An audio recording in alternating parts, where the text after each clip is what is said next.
দীঘল এটা গুহা আৰু এই গুহাটোৰ গুহাৰ ভিতৰত এখন ৰেষ্টুৰেণ্ট আছে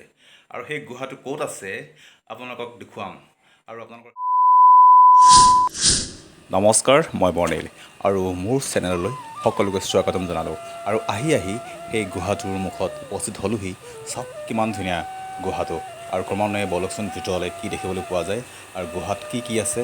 আপোনালোক গৈ থাকক। বৰ্তমান আছে এটা গুহাৰ ভিতৰত আৰু গুহাৰ পৰিৱেশটো এনেকুৱা ধৰণৰ চাওক কিমান দীঘল এটা গুহা আৰু এই গুহাটোৰ পথটো এনেকুৱা ধৰণৰ আৰু এনেকৈ গৈ থাকিলে আগত এটা আচৰিত ধৰণৰ বস্তু দেখিবলৈ পাব আৰু তাতো বহুত গুহা আছে গুহাৰ ভিতৰতে বহুত ধুনীয়া কিছুমান দেখিবলগীয়া কিছুমান সমল আছে আৰু এইটো হ'ল পৰিৱেশটো চাওক এইটো গুহাৰ মাজেৰে ক্ৰমান্বয়ে গৈ আছোঁ আৰু আগত কি পায় নাজানো গ'লে গম পোৱা যাব আৰু এইটো চাওক তলতে ধুনীয়াকৈ এটা চাহৰ কেটলি এটা এনেকৈ ওলমি আছে আৰু এইটো গুহাটো এই ক্ৰমান্বয়ে ভিতৰলৈ গ'লে এনেকুৱা দেখা পোৱা যায় আৰু এইবোৰ যে এইবোৰ চব শিলৰ এইটো চিমেণ্ট শিল আৰু চিমেণ্ট মিহলাই এইটো বনাইছে আৰু সেইটো পৰিৱেশ এনেকুৱা ধৰণৰ অকণমান আগলৈ গ'লে আপোনাৰ দেখিব পাব বৰ ধুনীয়া বস্তু কিছুমান আছে আৰু চাওক ৱালখন এনেকুৱা এয়া হ'ল তলত পানী পৰি আছে দেখিছোঁ পানী আৰু এইটো শিল আৰু এনেকৈ এইবোৰ পাৰ হৈ যাব লাগিব পাৰ হৈ গ'লে আপোনালোকৰ আগত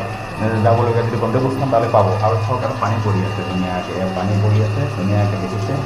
আৰু ধুনীয়াকৈ পানীবোৰ নিজৰ বৈ আহিছে আৰু কিমান ধুনীয়া পৰিৱেশটো আৰু এইটো পৰিৱেশ চাবলৈ হ'লে আপোনালোক আহিব লাগিব ক'ত আহিব লাগিব মই জনাই আছোঁ ভিডিঅ'টো আৰু আগতে চাই থাকক এইটো পৰিৱেশটো এনেকুৱা ধৰণৰ আৰু ক্ৰমান্বয়ে সেইটো পৰিৱেশ চাওক আৰু দেখিছেনে গুহাটোৰ ভিতৰতে ওলমি আছে এটা চাহৰ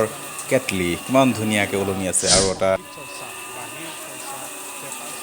এনেকৈ পানী পাৰ হৈ এনেকৈ শিলৰ ওপৰে এনেকৈ খোজকাঢ়ি আগলৈ যাব লাগিব তেতিয়াহে আগত কি আছে দেখিবলৈ পাম আৰু দেখিছে কিমান ধুনীয়াকৈ ইয়াৰ বেৰবোৰ এইবোৰ কিমান ভাল লাগিছে আৰু ক্ৰমান্বয়ে এই ঠেক বাটেৰে ক্ৰমান্বয়ে আগলৈ গৈ আছোঁ এই আগত দেখিছে আপোনালোকে বিভিন্ন ঠাইৰ পৰা ইয়াত বহুতো কলাপ্ৰেমী লোক ইয়াত উপস্থিত হৈছেই আৰু তেওঁলোকে দেখিছে আৰু চাওক এয়া হ'ল বাহিৰৰ পৰিৱেশ আহি মই পথৰে আহি এনেকুৱা এটা পৰিৱেশ পালোঁ চাওকচোন হলিউডৰ এটা চিনেমাৰ ছেটৰ নিচিনা লাগিছে হলিউডৰ চিনেমা ছেটত এনেকুৱা দেখিবলৈ পোৱা যায় কিমান ধুনীয়া এটা শিল্পৰ আভাস দেখা পোৱা গৈছে কিমান ভাল লাগিছে চাওক বিভিন্ন এই বেং ছাতি এইবোৰ মাছৰ আকৃতিৰ কিছুমান ওপৰলৈ উঠি যোৱা কিছুমান জখলা চিৰি গোটেইবোৰ হলিউডৰ এখন চিনেমাৰ নিচিনা এটা ছেট ইয়াতে তৈয়াৰ কৰাৰ নিচিনা লাগিছে ভাল লাগিছে আপোনালোকৰ আহক চাওক এইবোৰ কাপ আছে দেখিছে আৰু এয়া হ'ল সোমাই অহা যিখন এণ্ট্ৰেঞ্চখন এনেকুৱা ধৰণৰ এইটো চাওক একদম দূৰলৈকে আছে এই গুফাটোৰ ৰাস্তাটো আৰু ইয়াতে বিভিন্ন ধৰণৰ কিছুমান স্কাল্পচাৰ আঁকি থৈ দিয়া আছে বনাই থৈ দিয়া আছে সজোৱা আছে স্কাল্পচাৰ ডিজাইন কৰা আছে এইবোৰ চাওক পকাৰে কৰা ইমান ধুনীয়া আৰু এইটো ডাঙৰ এটা মাছ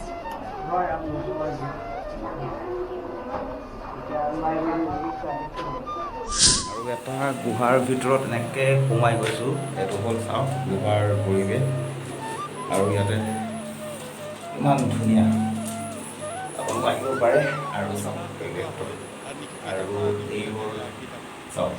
কিমান ধুনীয়াকৈ কৰা আছে গোটেইবোৰ ছবি কিছুমান অঁকা আছে বিভিন্ন মাছ আঁকিছে পৰিৱেশটো আৰু সন্মুখত দেখিবলৈ পোৱা গৈছে আন কেইবাটাও গুহা আৰু গুহাৰ ভিতৰতো ইমান ধুনীয়া ইমান ভাল লাগে ইমান ধুনীয়া লাইটেৰে ইয়াৰ এটা আলোকিত কৰি ৰাখিছে ইয়াৰ পৰিৱেশটো আৰু আপোনালোকে যদি আহিব পাৰিব আৰু লগ বন্ধুৰ সৈতে নিজৰ পৰিয়ালৰ সৈতে কণ ল'ৰা ছোৱালীৰ সৈতে আহিব পাৰিব চাওক কিমান ধুনীয়া ইয়াৰ আচবাব পত্ৰ প্ৰত্যেকটো ঠাইতে এটা আৰ্টিষ্টিক এটা কলাসুলভ প্ৰকাশ পাইছে আৰু চাওক ডিজাইনবিলাক কিমান ধুনীয়া আৰু ওপৰটো এনেকুৱা আৰু আপোনালোকে আহিব লাগিব ডিব্ৰুগড়লৈ আৰু ডিব্ৰুগড়তে আছে এই ৰেষ্টুৰেণ্টখন আৰু চাওক ইমান ধুনীয়া আৰু গোটেইখন মানে এটা গুহা হয় আৰু ধুনীয়াকৈ বহিব পৰা সুবিধা আছে ইয়াত বহিব বাবে কাঠৰ ধুনীয়াকৈ হেৰি বনোৱা আছে বহা সুবিধা কৰা আছে আৰু তলৰ এইবোৰ শিল চাওক ধুনীয়াকৈ শিলেৰে এটা স্কাল্পচাৰ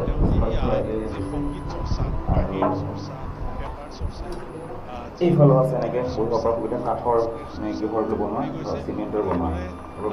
স্কাল্পচাৰ এইবোৰ শিল দিয়া আছে আৰু গুহাৰ মুখখন দেখিছে আৰু সেইফালেও আছে কটেজবিলাক চব এনেকুৱা ধৰণৰ গুহাৰ হয় ইয়াৰ কটেজবিলাক আৰু কি আছে দেখিবলৈ মই চেষ্টা কৰিম আৰু আপোনালোকে চাই থাকক গোটেই ইমান ধুনীয়া মানে ইউনিক এটা ইউনিক আইডিয়া ইউনিক ৰেষ্টুৰেণ্ট। ইয়াত প্ৰত্যেকটো বস্তুৱেই ইউনিক। চাওক এইটো হ'ল বাঁহৰ হেৰি বনোৱা আছে, বাঁহৰ এইটো পেপাৰ ষ্টেণ্ড বনাইছে। আৰু ইয়ালৈ আহিবলৈ হ'লে আপোনালোকে আহিব লাগিব ডিব্ৰুগড়লৈ। ডিব্ৰুগড় নিৰ্মালী গাঁৱৰ ৩ নম্বৰ বাইলেন আৰু মানকটা ৰোডতেই অৱস্থিত। আৰু কিমান ধুনীয়া ইয়াৰ পৰিৱেশ, আহক আপোনালোকে এদিন সকলোৱে চাওক ইয়াৰ পৰিৱেশটো কিমান ধুনীয়া। আৰু মই দেখাবলৈ অকণমান চেষ্টা কৰিম, কিমানখিনি দেখাব পাৰোঁ নাজানো। এয়া চাওক বিভিন্ন ঠাইৰ পৰা বিভিন্ন ইয়াতে লোক আহিছে আৰু ভাল লাগিলে পৰিৱেশটো এটা আনকমন, এটা ইউনিক। এয়া হ'ল আন এটা এইটো গুহা। আৰু চাওক কি ধুনীয়াকৈ জাপি এনেকৈ সজাই ৰাখিছে, ভিতৰৰ পৰিৱেশ ইমান ধুনীয়া। আপোনালোকে যিকোনো সময়ত আহিব পাৰে